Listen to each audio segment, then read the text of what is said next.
Hello, welcome everyone to 17590 Crossroad here in Salinas, California. For those of you who do not know me, my name is endeared. I'm the field marketing specialist here in Santa Cruz in Monterey County.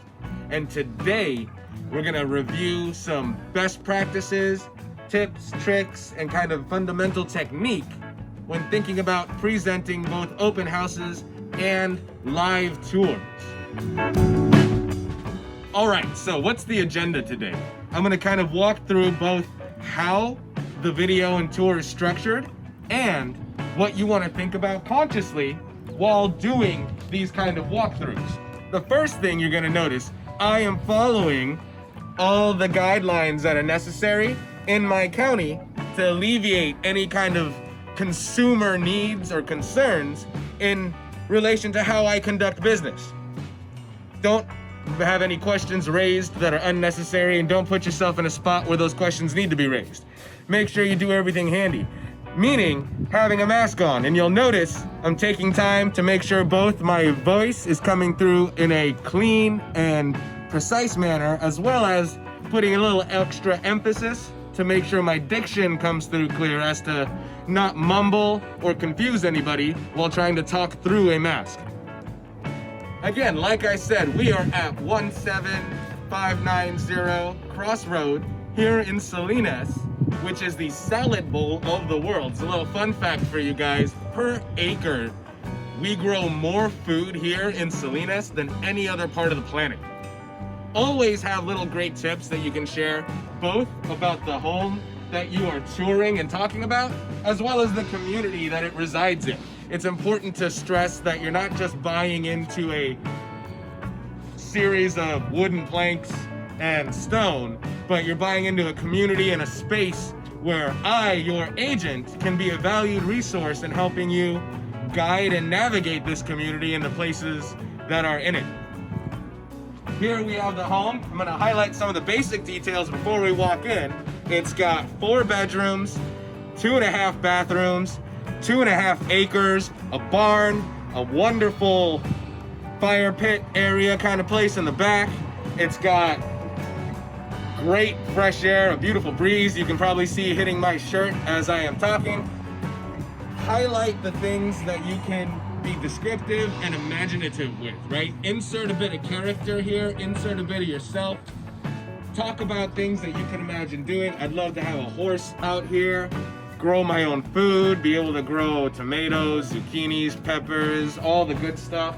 And let's go ahead and walk in and talk about what this place looks like as a home.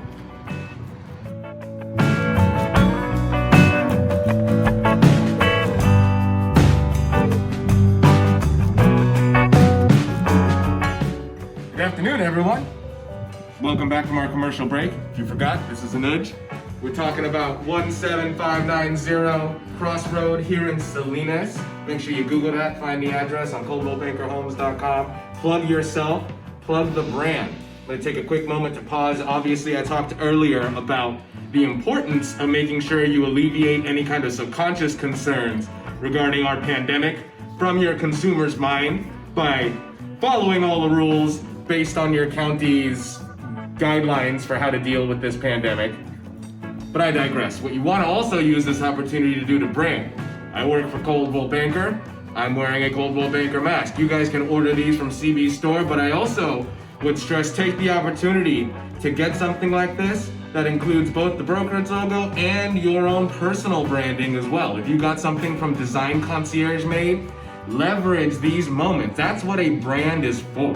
That's why you see the Nike swoosh on everything they make, because they want you to know where it comes from. The entire time I'm talking, you could be looking at my branding and logo and thinking about who you should be buying your home with, or more importantly, what we're building through this video is the perception of what it's like to work with me and who I am as a person and as an agent. So we get all kinds of marketing approaches that we build into this one walkthrough and video that can reach a worldwide audience and let them know what your brand is like to operate with, what it looks like visually, and so it sticks with them whenever they think both questions about real estate and questions about the community you just we're operating and walking in. This is the beautiful living room. You can see we've got, if any of you guys watch the Food Network, I'm a big fan of Alton Brown's Good Eats. So it's cooking awesome stuff on a weird thing like this. You can have one of these in your house if you were to so choose and find a location just like this.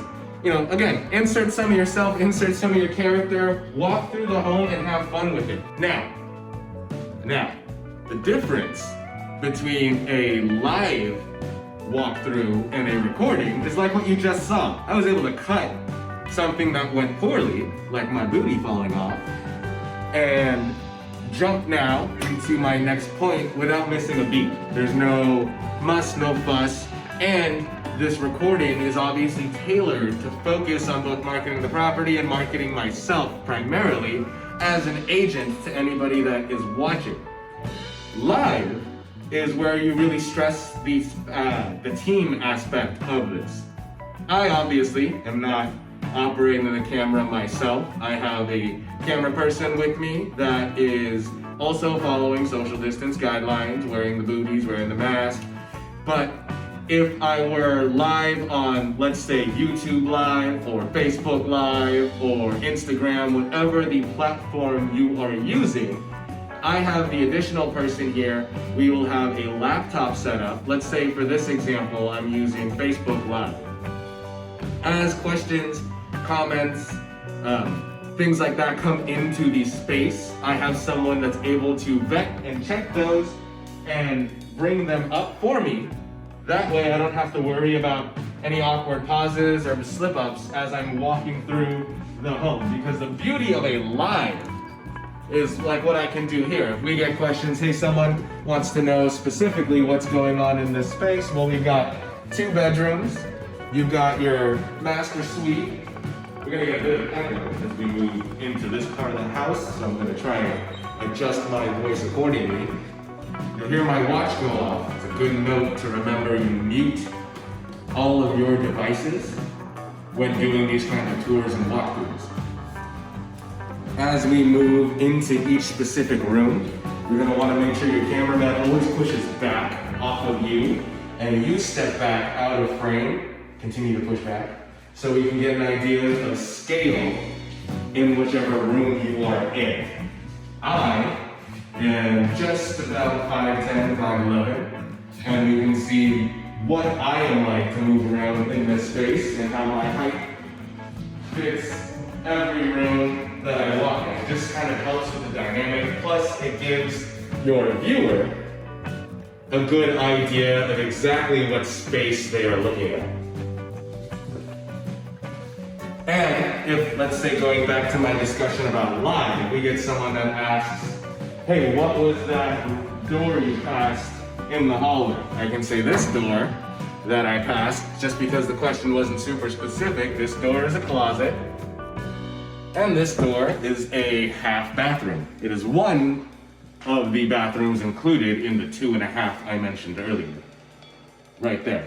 Got another bedroom there, and again, the big difference is if I were live, I couldn't just go off the cuff like I am in this example for the class, because I don't have the ability or the, I should say the comfort of being able to jump back at it and reshoot something. You want to have a series of bullet points tailored out for what you're going to highlight for the house. And I always stress, if you're talking 4 bullet points about the region of the house you're in, 1 about the community that the home is in.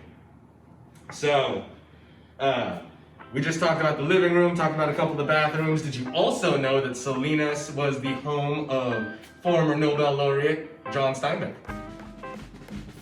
And the Steinbeck Library is one of the coolest assets available to residents of this town. Big fan of libraries. Y'all should grab a book and enjoy it in this lovely kitchen that has been recently remodeled and has an induction stove. Not a huge fan of induction stoves because you don't get the fire, but you get a lovely stove, oven, you got a dishwasher. Again, highlight things, insert yourself, and most importantly, in regards to a video, if you're shooting this after the fact, this is where I would take time to cut from the talking head portion and go to what we would call coverage shots. I would, as you can tell in the edit that you're watching, you're listening to my voice talk over several shots of the kitchen we're in, as well as the bonus room that we're walking into. That includes a sink.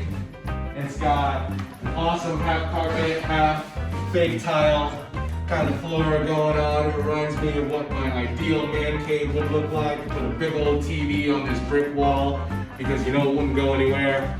Get some really nice chairs right here, or you could just hang a projector from the ceiling. Got great supports with this giant beam running through. I mean, it's a fun spot, right? It's a fun space. And more importantly, right, in a video wherein you are cutting stuff together, I can either keep the audio I'm recording live and use it as a map over for while I walk through the space, or you can always dub audio after the fact.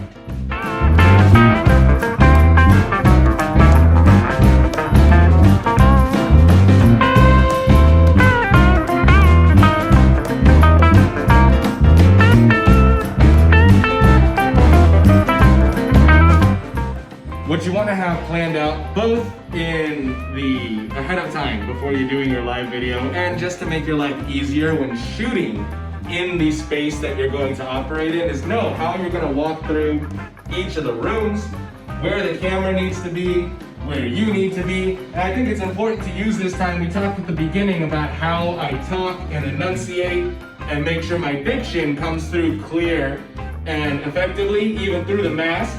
I'm doing this because we tested everything and we discovered we didn't need me to wear a lapel mic or any kind of AirPods or earbuds or anything like that, because it was indeed coming through clear enough, direct from the source as we walk through each of the rooms. Now, that will not be the case for every home you are in.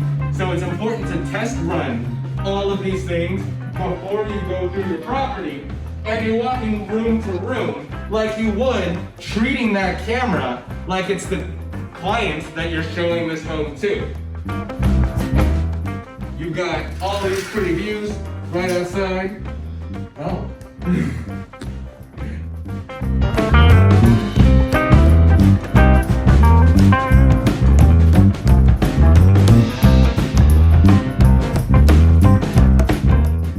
The other thing you can't do live that you can do with the pre-planned video is make sure you can cut your cameraman out of the mirrors and allow the person watching the video to truly feel like you're talking specifically to them as a client and not to anyone as a whole.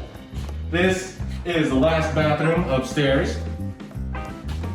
It's got a lovely shower curtain of the world. Feels like home, doesn't it?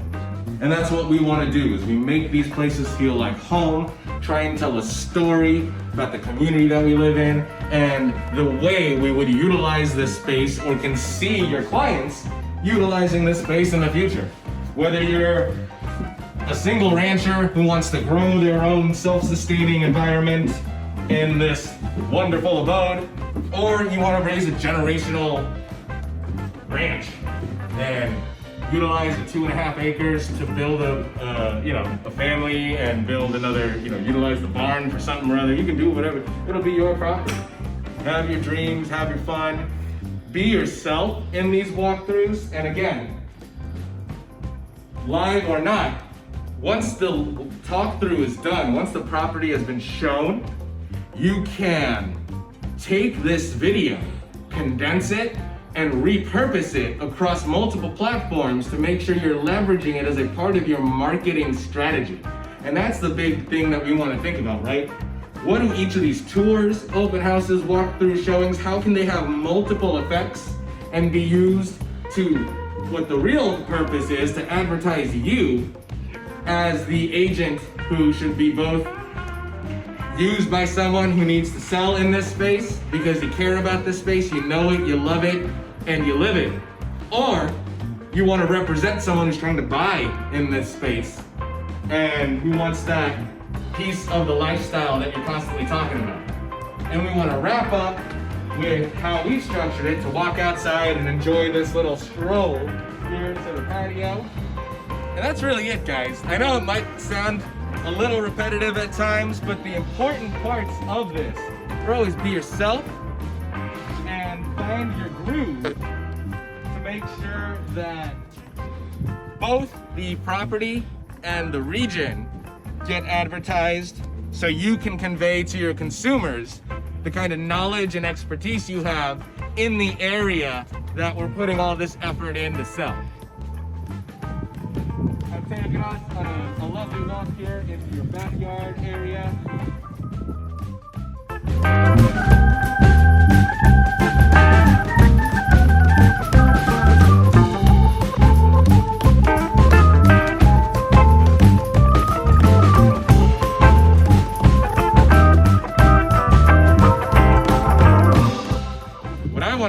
Is thank you all for kind of coming along with me, right? We're ending on a highlight shot that makes, again, the consumer want to reach out, want to find out more about this beautiful space that I've spent this time talking and guiding you through. Making sure I leverage the video, again, to use on multiple platforms. We're gonna jump back now to a live portion of this class. I will have this posted in the recap for you guys to use and kind of think about in a functional sense for what you're putting together yourself. But remember, there's no copy, there's no formula that you need to copy. It's just be informative, make sure you're hitting all the right points, make sure you're coming through clear, and represent yourself and your brand in a way that can come through to the consumer so they know what you're like to work with and why you're the best agent to represent them in Salinas, where we are.